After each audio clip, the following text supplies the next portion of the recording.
Aleluia. A paz do Senhor, meus irmãos. Amém. Cumprimento também todos que nos acompanham pelo canal Jerusalém, também pelo YouTube.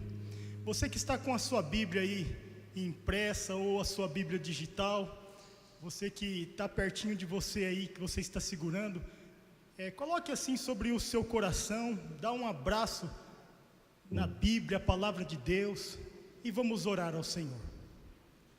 Nosso Deus, nosso Pai, muito obrigado, Senhor, por este grande privilégio de poder te adorar, de poder te contemplar, ó Deus, e saber que o Senhor é o nosso Deus, o nosso Senhor.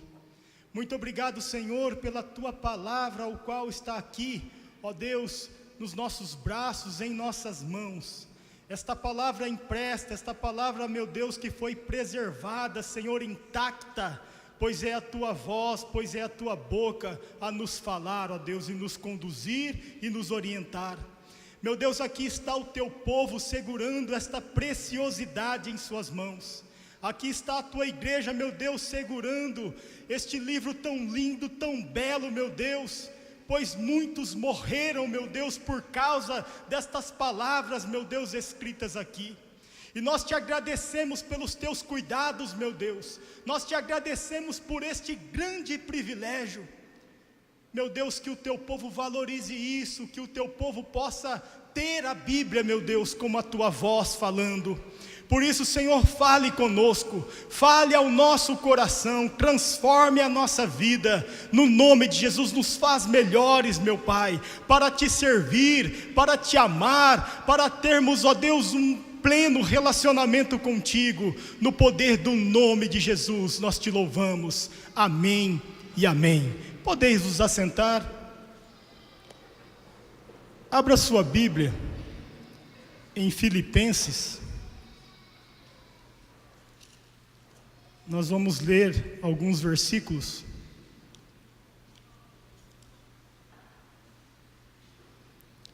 Filipenses, no capítulo 4, a partir do verso 10.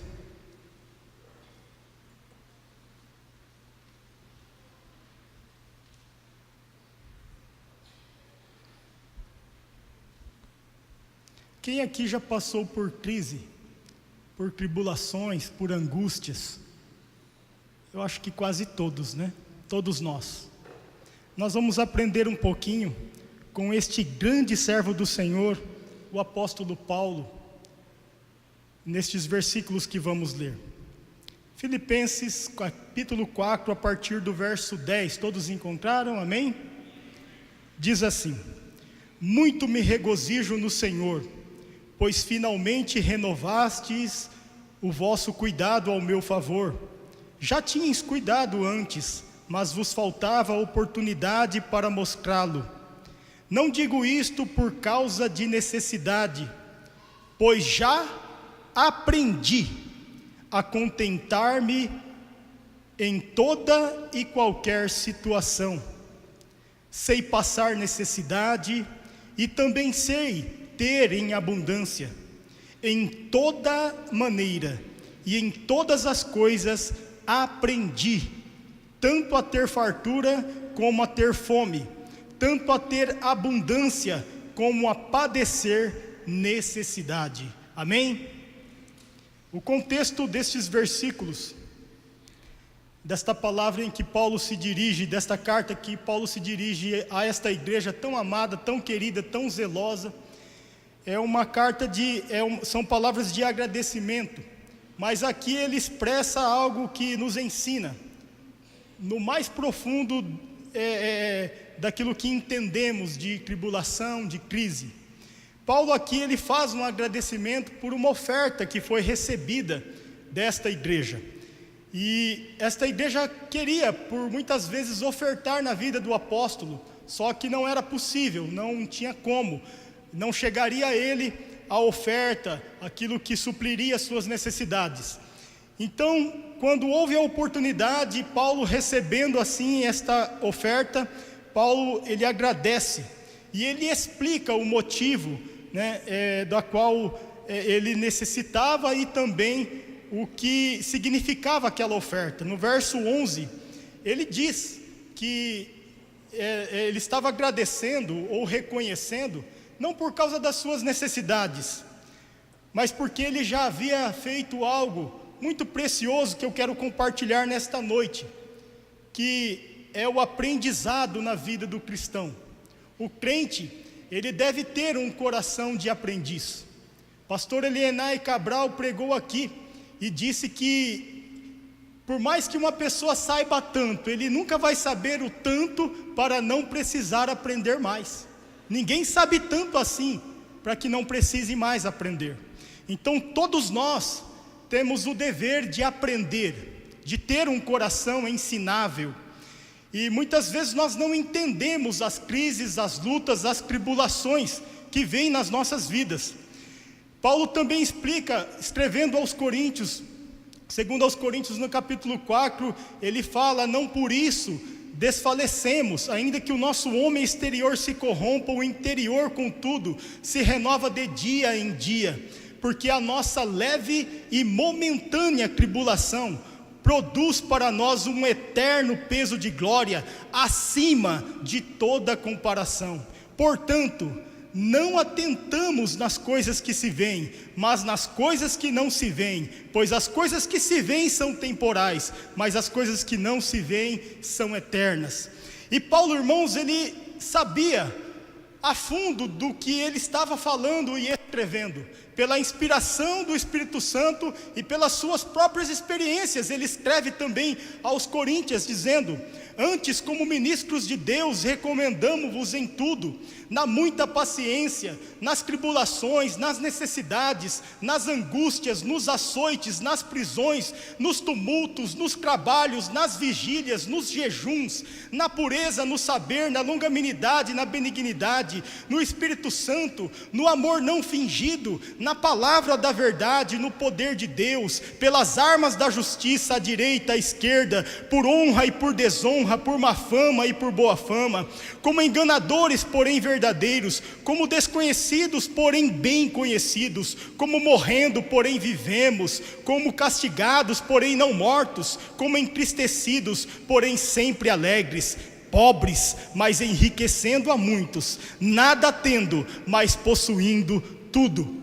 Ou seja, Paulo, ele sabia do que estava falando. Ele tinha propriedade para falar de lutas, de tribulações, porque ele já havia passado muitas coisas semelhantes a que você está passando. Mas o que acontece quando uma pessoa faz de uma crise virar uma crise de verdade? O que acontece? A pessoa que pega uma crise que está vivendo na sua vida, ou seja, no seu país, na sua cidade, na sua empresa, no seu trabalho, nos seus estudos, nos seus relacionamentos. Entre os casais há muitos conflitos, há muitas crises num relacionamento matrimonial. E eu quero dar aqui um remédio para quem está passando por crises no relacionamento, marido e mulher. O remédio é diálogo, o remédio é perdão. Você precisa dialogar, você precisa se perdoar e também perdoar. Então, há muitas recomendações para sairmos das crises. E é necessário que o crente, que o cristão, possa ver a crise e a tribulação com outros olhos, de maneira diferente.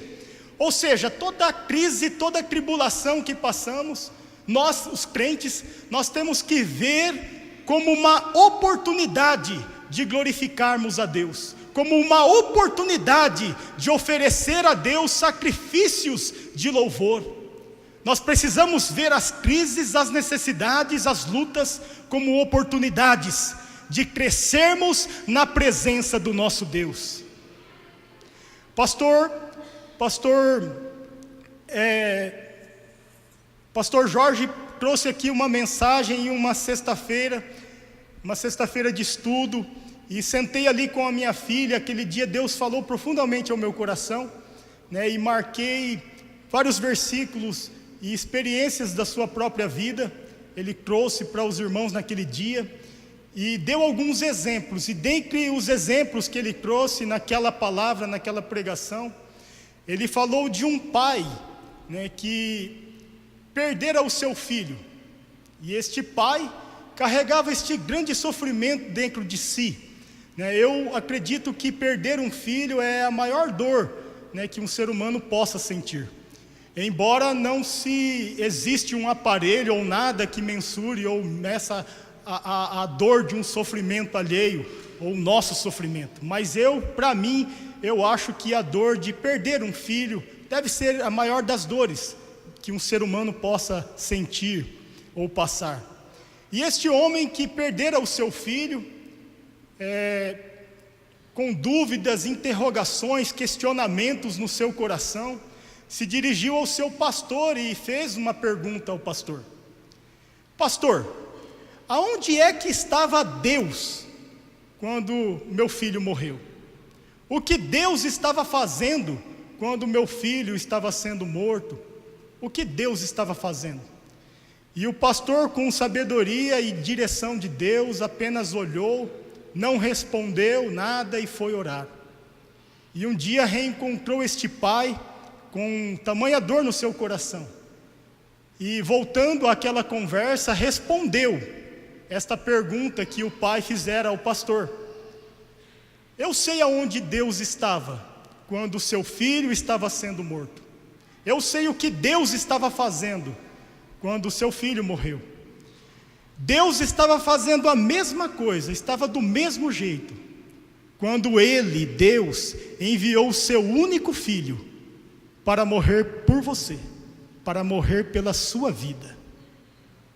Então, irmãos, há muitos questionamentos que nós trazemos, há muitas coisas mal resolvidas dentro de nós. E quando isso acontece dentro do nosso coração, nós temos uma forte tendência em perder a confiança em Deus, em perder a essência do próprio Deus nas nossas vidas. E aí fica difícil a pessoa sentir a presença de Deus, fica difícil a pessoa ouvir a voz de Deus, porque o seu coração está cheio de dúvidas. A pessoa que passou por um grande sofrimento e não acatou este sofrimento, esta dor, como uma oportunidade de crescer na presença de Deus, essa pessoa estagna, fica parada, esta pessoa fica estagnada e não consegue prosseguir e continuar. E quando a pessoa perde a confiança em Deus, quando a pessoa perde a essência de Deus, quando se fala de essência, me vem à memória aquela passagem de Marta e Maria.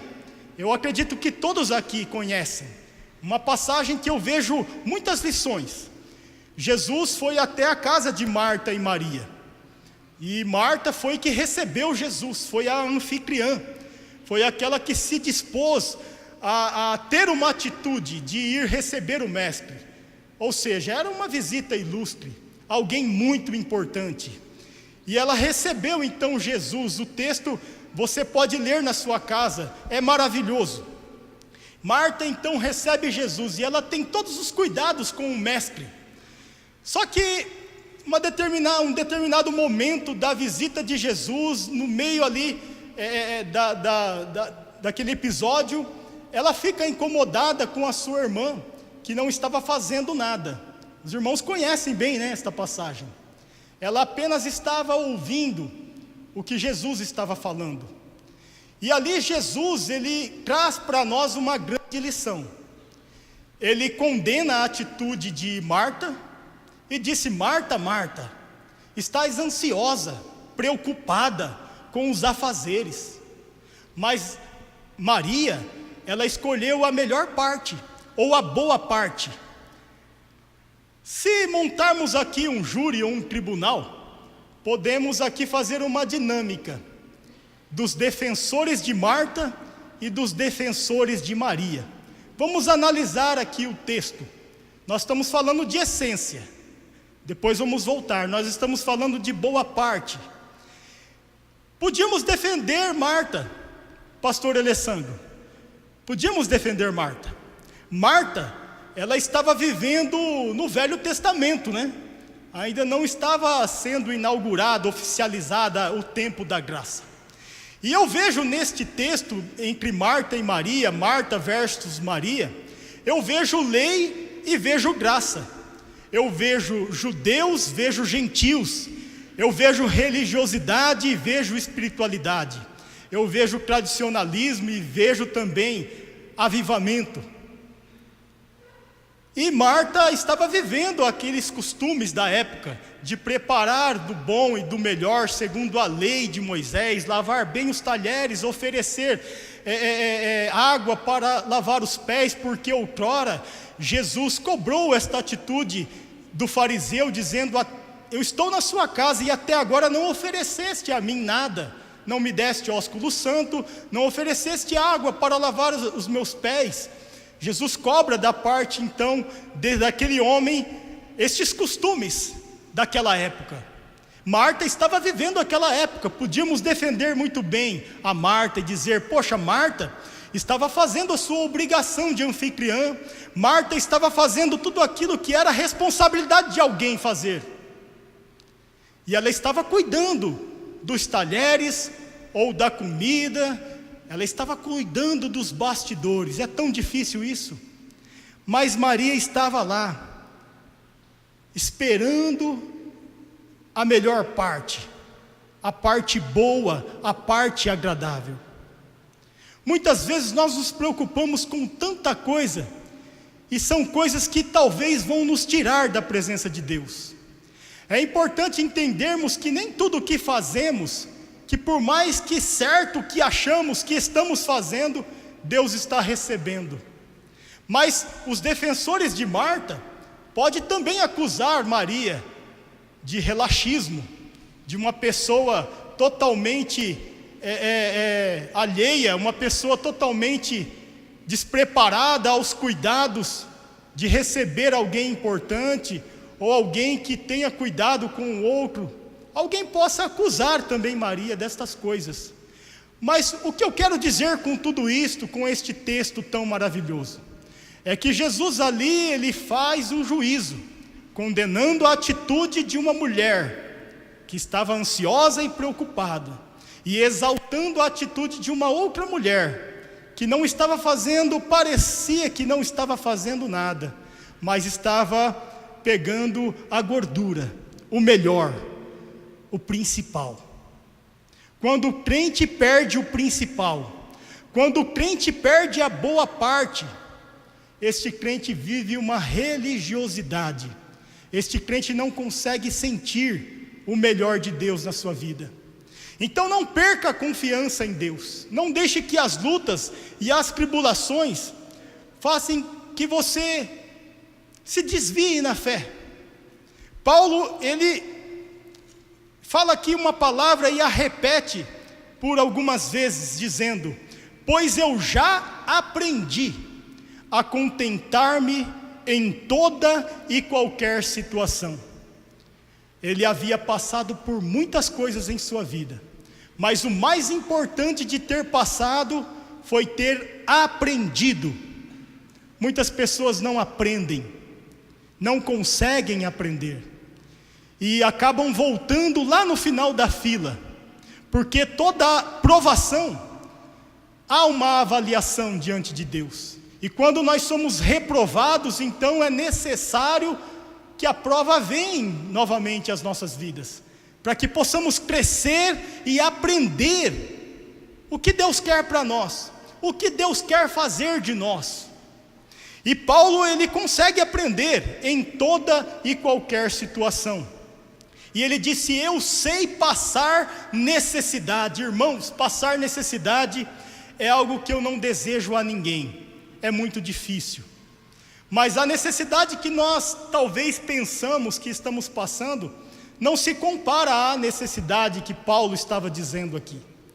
As suas necessidades eram bem mais profundas, porque quando Paulo está falando de fome, ele não está falando de ficar sem comer de uma refeição após a outra refeição. Talvez você está aqui não vendo a hora de chegar a hora da próxima refeição, ou do lanche, mas isto não é fome, isto é vontade de comer. A fome que Paulo estava falando é ficar por dias sem se alimentar, necessidade em todos os sentidos, porque Paulo, ele fora abandonado pelos seus irmãos e amigos. Ele já havia vivenciado situações de aflições, de desespero, de pensar que vai perder a sua vida. Em algumas cidades que ia, ele era apedrejado, e alguns especialistas, ao ver o seu corpo, esse já morreu. Pessoas que eram acostumadas em matar, em tirar a vida das pessoas, esse já morreu, e afastavam Paulo como morto, mas Deus tinha um propósito na vida de Paulo, então trazia-o novamente, porque havia muitas coisas que Deus ainda iria fazer através deste grande homem. Ele fala de necessidade, e ele fala também de abundância. Há pessoas que, quando recebem dádivas de Deus, bênçãos de Deus, estas pessoas não atribuam a Deus o que lhe é devido. Talvez esquecem de Deus no momento do regozijo, no momento da bonança, no momento da fartura. Passam a confiar no seu próprio braço e pensar que conseguiu tudo aquilo com o seu próprio esforço, com sua própria inteligência. E não é bem assim. Tudo que nós temos vem de Deus. Até as tuas lutas e tribulações vêm do Senhor. Isto prova o seu amor para convosco, para que você possa o conhecer melhor, para que você possa conhecê-lo de perto, como Jó disse antes. Eu o conhecia de ouvir falar, mas agora os meus olhos te veem, ó Senhor. É necessário as tribulações, é necessário as lutas, é necessário. E quando nós falamos de lutas e tribulações, de mudança de vida, me vem sempre à mente aquilo que acontece na natureza. O exemplo mais prático você estudou na escola e você lembra. É aquele processo da borboleta, quando é uma larva, está no casulo. E você já tenha lido isto, que cientistas já cortaram o casulo para facilitar o processo da metamorfose desta larva, que vai se transformar em uma borboleta. Se você cortar o casulo, facilitando a saída daquela larva, você vai estar matando, você vai estar cortando um processo necessário. Ou seja, aquela larva que se transformará em uma linda borboleta, ela não vai conseguir, ela vai morrer. É necessário romper o casulo.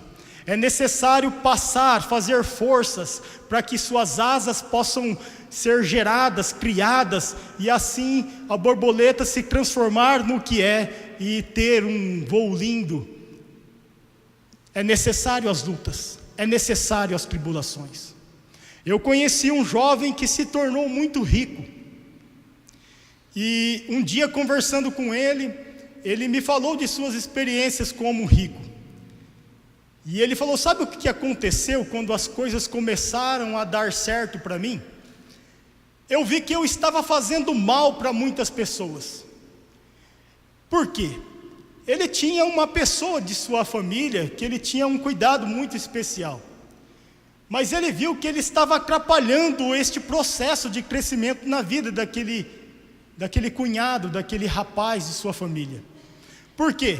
Porque ele sempre atendia suas necessidades ao ponto de fazer com que aquele jovem parasse de trabalhar, ficasse só recebendo os benefícios do seu cunhado. E ele falou assim: eu vi que eu estava estragando a vida dele, a profissão dele, e eu estava estragando até o casamento deles, porque eles não estavam crescendo juntos, conquistando as coisas juntos. E todas as vezes que eles precisavam, eu os atendia, e eu vi que eu estava cometendo um grande erro. E ele falou: eu precisei reavaliar as minhas amizades, eu precisei reavaliar tudo o que eu estava fazendo para as pessoas, porque eu estava atrapalhando o crescimento profissional, eu estava atrapalhando a vida de muitas pessoas. Olha só, irmãos, beneficiando as pessoas. Por que é que Deus não nos dá tudo aquilo que desejamos? Já pensou, irmãos, se desejarmos e Deus automaticamente nos der aquilo que tanto estamos esperando? Por quê? Porque senão o mundo viraria um caos. É necessário, irmãos, as lutas e tribulações. É necessário você se prostrar diante do Senhor e pedir ao Senhor graça. Senhor, me ensine, me conduza. Isto aproxima o relacionamento, sabe? Isto vai nos dando experiências com Deus. Mas do outro lado, há pessoas que se calam, há pessoas que se revoltam contra Deus e dizem: eu não vou mais orar, porque quando eu oro ou quando eu peço algo a Deus, Ele não me responde, então acabou, eu não vou mais orar. Então passa a viver uma religiosidade, uma aparência que Deus não recebe. Você precisa entender que Deus, Ele não vai te dar tudo aquilo que você quer. Deus vai te dar tudo aquilo que você necessita, para que você reconheça que Ele é Deus, que Ele é Senhor na sua vida, aleluia. Deus, Ele é Senhor nas nossas vidas, e nós precisamos, como diz os versículos que lemos, nós precisamos aprender. O que Jesus disse aos seus discípulos? Vinde, é o primeiro chamado, venham e aprendei de mim. E depois de você ir até Jesus e aprender de Jesus, então Ele faz assim: agora ide por todo o mundo e pregue o Evangelho a todas as nações. Ao chamado e também ao aprendizado. Eu não sei quanto tempo pode durar este aprendizado. Eu acredito que isto dure a vida toda. Mas há aquele período de prova mais acirrada, há aquele período de provação, há aquele período em que Deus coloca o crente na moinha. Sabe aquele tempo que nós lemos lá do vaso de barro, né, em que Deus amassa o barro e molda o barro e não dá certo, então Ele quebra e faz novamente, e assim Deus, Ele faz da nossa vida conforme o seu querer e a sua vontade. É necessário as lutas, é necessário as tribulações, mas é necessário que você reconheça que Ele é que está conduzindo a sua vida. E Ele está te levando a um nível mais alto, a um processo de intimidade com Ele, para que você se torne um amigo dEle, amigo de Deus. E Paulo disse: eu já aprendi. Irmãos, quando chegarmos a este ponto de dizer eu já aprendi, vem uma provação, vem, aí ri, né, da provação. Eu já passei por essa provação, então eu sei que Ele é Senhor na minha vida. Eu vou passar contente, eu vou passar com júbilo, porque eu sei que Ele não me desampara, Ele está comigo. Eis que estou convosco todos os dias, diz o Senhor. Ele está com você, Ele está ao seu lado. Você não pode desistir, você não pode desanimar da sua fé. O que é crise? Na psicologia, crise, em mais particular no campo da psicologia do desenvolvimento, é o conceito que explica como toda a situação de mudança a nível biológico, psicológico ou social, que exige da pessoa ou do grupo um esforço suplementar para manter o equilíbrio e a estabilidade. Ou seja, nos momentos de tempestade, de tribulação, nos momentos de crise, você precisa manter a estabilidade, o controle emocional. Nós estamos vivendo por um momento de crise, e nós não estávamos talvez entendendo isso. Há muitos anos, há 3 anos atrás, já ouvíamos falar da turbulência que íamos passar, mas agora a turbulência, a crise bateu na nossa porta. Por quê? Porque subiu o arroz, subiu o feijão, as coisas estão muito caras, o leite também subiu. E agora, o que fazer? Eu vou me revoltar com isso? Eu não vou aceitar isso? O que fazer? Como cristãos, vamos ver aqui algumas saídas práticas para passarmos por estas crises aí, esta crise do nosso país. Vamos fazer como o pastor fez aqui, o pastor Sidney. Vamos orar pelo nosso país. Eu tenho certeza que Deus reverterá este quadro. Mas o crente precisa entender que escatologicamente as coisas vão piorar. as coisas vão acirrar, vão apertar, mas vamos nos manter firmes. Deus honrará a sua igreja, para que a igreja cumpra o propósito de igreja na terra. Mas como contornar tudo isso? Como ver a tribulação e desviar de algumas turbulências ou tempestades?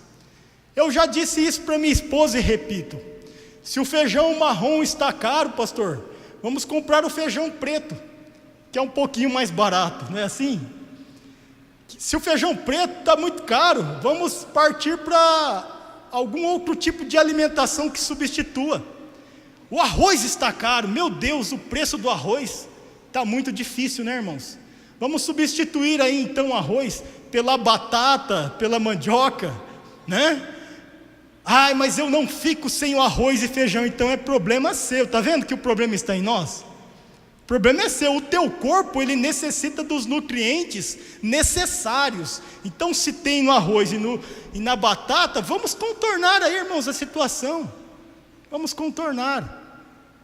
Quando fomos para Angola, eu fui em um shopping em Luanda, e a minha esposa queria tomar quiçanga, um líquido lá que é horrível, e ela se apaixonou por aquela bebida, que é o que eles costumam tirar extraído do milho. E ela queria comer o fungo, e eu fui lá comprar fungo para ela. Aí ela comeu o fungo e disse: essa comida tem gosto de terra, né? Depois o irmão explicou para nós que aquela comida, aquela papa, ou a nossa polenta, ela se come com algum molho por cima, porque senão não tem gosto mesmo. E o africano, ele não fica sem o fungo. Ele não fica, pode ficar sem a carne e sem o peixe, mas tem que ter o fungo.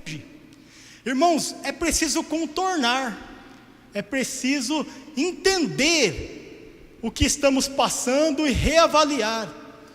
Lá na igreja que eu fazia parte, nós orávamos pela provisão de Deus. Nós orávamos para que Deus pudesse prover o sustento da obra, das pessoas, das famílias, empresários, pessoas que visavam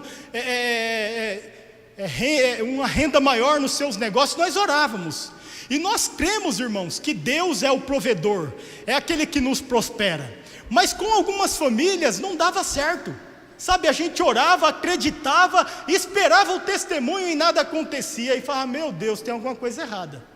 Eu sei que não é com Deus. Se tem alguma coisa errada, está sempre conosco. E então, sabe o que nós fizemos na direção de Deus?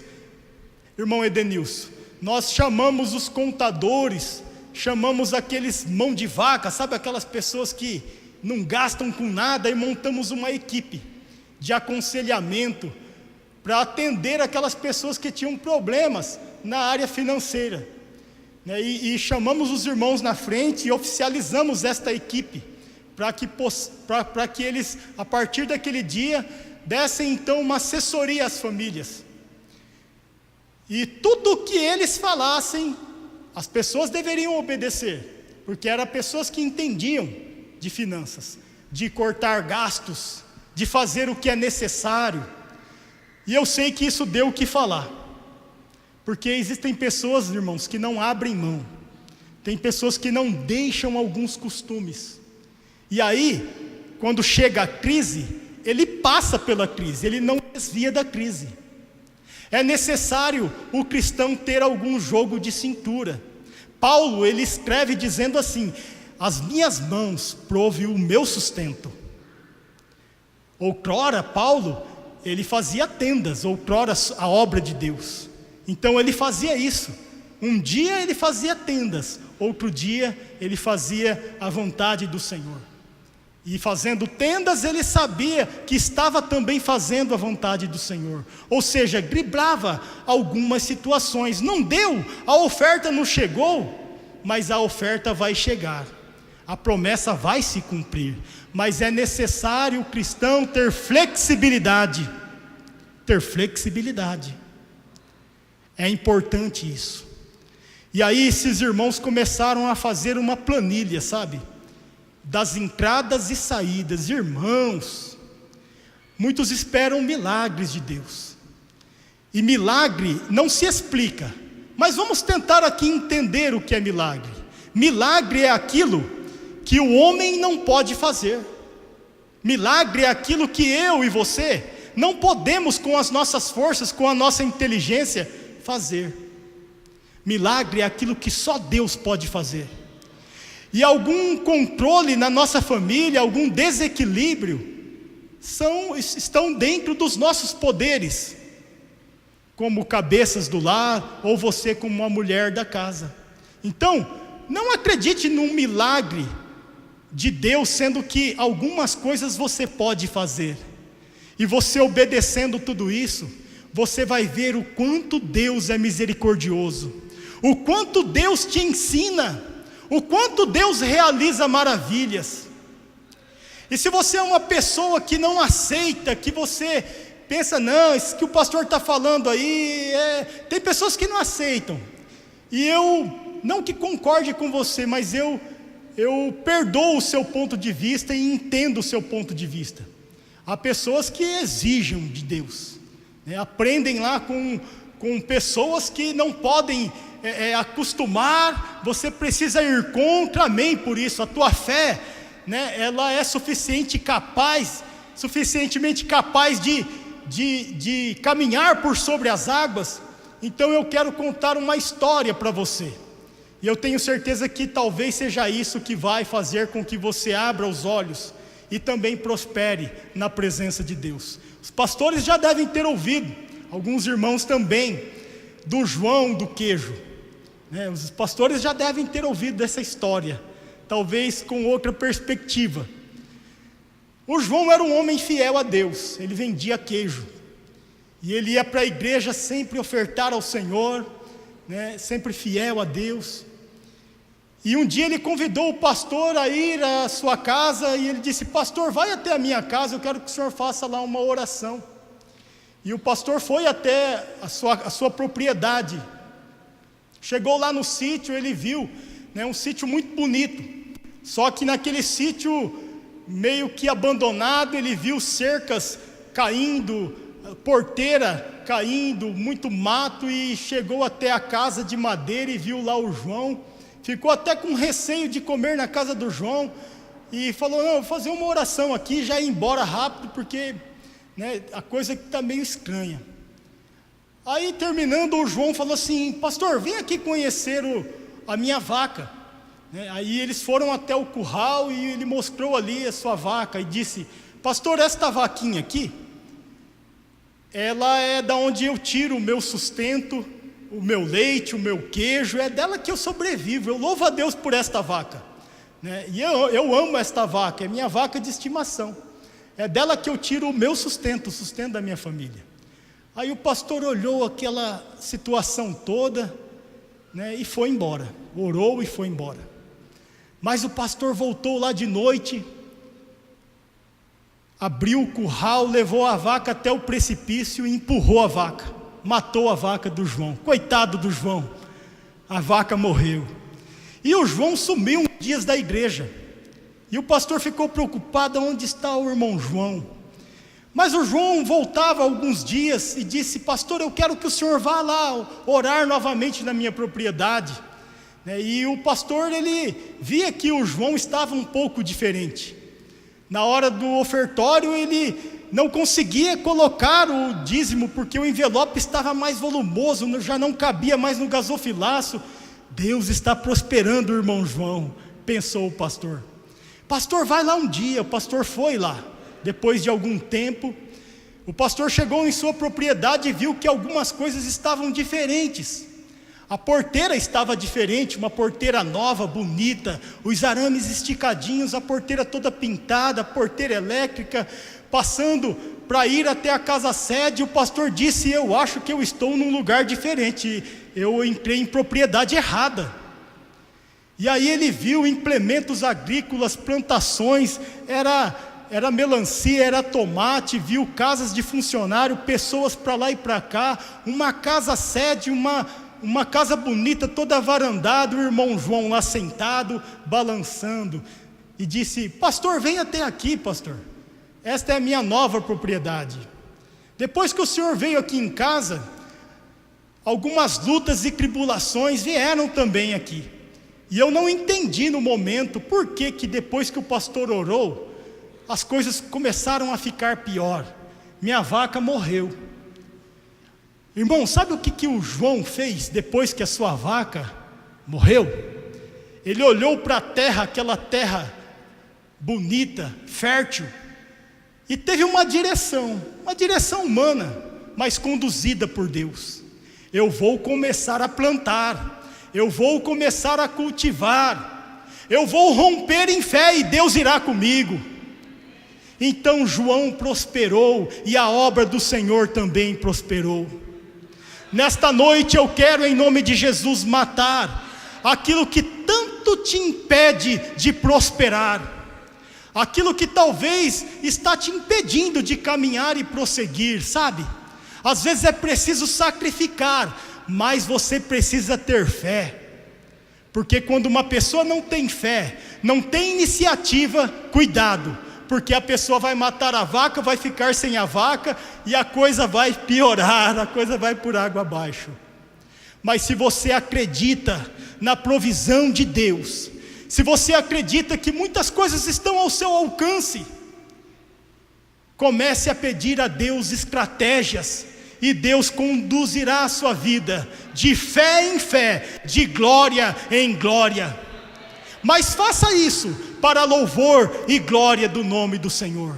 Diga assim a Deus: Deus, se o Senhor quer de mim aquilo que eu tanto espero, aquilo que eu tanto desejo, o Senhor quer me dar e me prosperar, eu quero ofertar em sua casa, eu quero que tudo isso seja canal de pessoas e de vidas. Quando nós oramos aqui por pessoas que ofertam, dizimam, eu sempre oro assim: Senhor, abençoe as finanças, repreenda o devorador, mas também, Senhor, que esta semente, que esses dinheiros, esses valores, são sementes, que esta semente que essas pessoas estão depositando aqui, possam gerar vidas para o teu reino, possam gerar frutos para a eternidade, aleluia.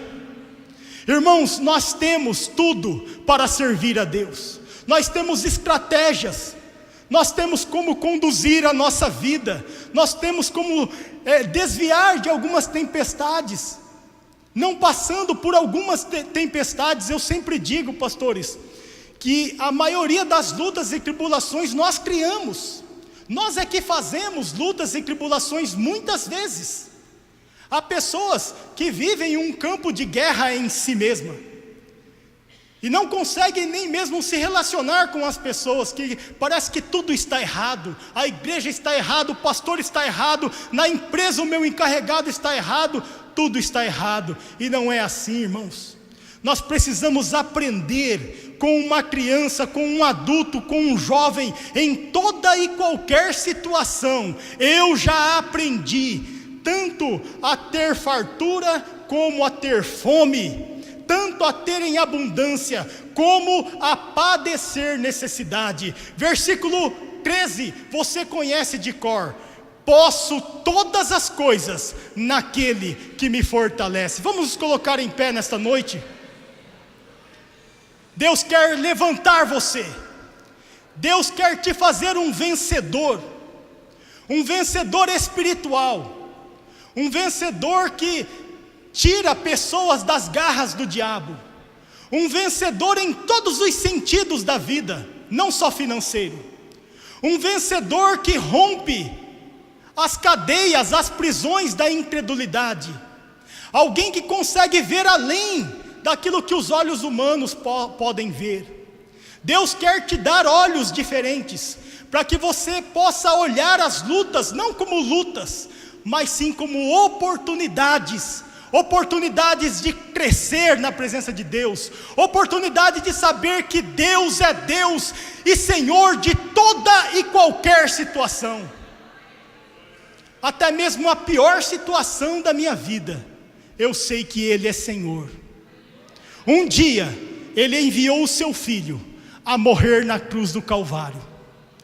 E quando eu começo a refletir nisto que Deus fez por nós, eu não consigo entender com esta mente humana, apenas crer. Mas humanamente falando, eu vejo com esses meus olhos o sofrimento de Cristo na cruz do Calvário. Jesus morreu por nós. Ele foi ferido, oprimido. Verdadeiramente os nossos pecados, as nossas enfermidades estavam sobre ele, e sobre as suas pisaduras nós fomos sarados. Eu vejo o sofrimento de Jesus na cruz. Quem é pai aqui? Faça assim um aceno com a sua mãe. Eu também sou pai. Eu prefiro morrer no lugar da minha filha. Eu dou a minha vida para morrer no lugar da minha filha. Se alguém ter que ser crucificado, que seja eu, não ela. Aí eu medito, reflito. Qual dor foi mais profunda? A de Jesus, de ter sido morto por nós naquela cruz, ou de Deus, de ter que virar as costas para o seu único filho, seu filho unigênito? Qual foi a maior dor? Um pai jamais desejaria isso para o seu filho. Então a resposta, irmãos, ela sempre se encontra à luz da palavra de Deus. Mesmo alguém que perdeu a pessoa que mais ama, há muitas pessoas que perderam os seus entes queridos, há pessoas que perderam na vida alguém que tanto amava, e talvez a sua vida parou, talvez a pessoa morreu junto com esta pessoa. Mas o que Deus tem para você é vida, e esta vida, ela é abundante, e esta vida abundante, ela é derramada sobre você. É necessário que você tome posse, e diga: isto é meu, eu quero para mim, eu vou viver plenamente tudo o que Deus tem para mim, tudo o que Deus fez por mim. Com os olhos fechados, vamos orar ao Senhor. Nosso Deus, nosso Pai, estamos na Tua presença, na Tua gloriosa presença, Senhor. Abençoe o Teu povo, Senhor, que possamos sair daqui, ó Deus, com uma visão diferenciada, Senhor, que possamos sair daqui, meu Deus, como vencedores, que possamos sair daqui, ó Deus, para vencermos qualquer crise, qualquer tribulação, pois a Tua palavra diz que a nossa leve e momentânea tribulação, ela produz para nós um peso eterno de glória, acima de toda e qualquer comparação. Abençoe o Teu povo, Senhor, abençoe a Tua igreja, vá de encontro, ó Deus, a cada necessidade, Senhor. Aquele que está aflito, aquele que tem contas a pagar, que não vê saída, envie a Tua provisão, envie, Senhor, a Tua ajuda, mas que esta pessoa também entenda, meu Pai, que o Senhor é aquele que conduz, é aquele que faz com que esta pessoa possa enxergar que o Senhor está com ele, ao lado dele, conduzindo ele à Tua vontade e ao Teu querer. Nos dê uma semana de vitória no poder do nome de Jesus. Nos faça, Senhor, prósperos em nome de Jesus. Sim, Senhor, nos dê alegria em Teu Espírito, ó Pai. Mesmo vivendo situações de angústia, nos dá a alegria que vem de Ti, a alegria da salvação, a alegria de saber que um dia estaremos andando em ruas de ouro e de cristal. Ó Deus, a alegria de saber que viveremos eternamente para louvor e glória do Teu nome, e Te contemplaremos na beleza da Tua santidade, e os nossos olhos irão ver ao Senhor, assim como Tu és. Nós Te louvamos e Te bendizemos, no nome de Jesus, amém e amém. Podeis vos assentar, que Deus os abençoe, em nome de Jesus.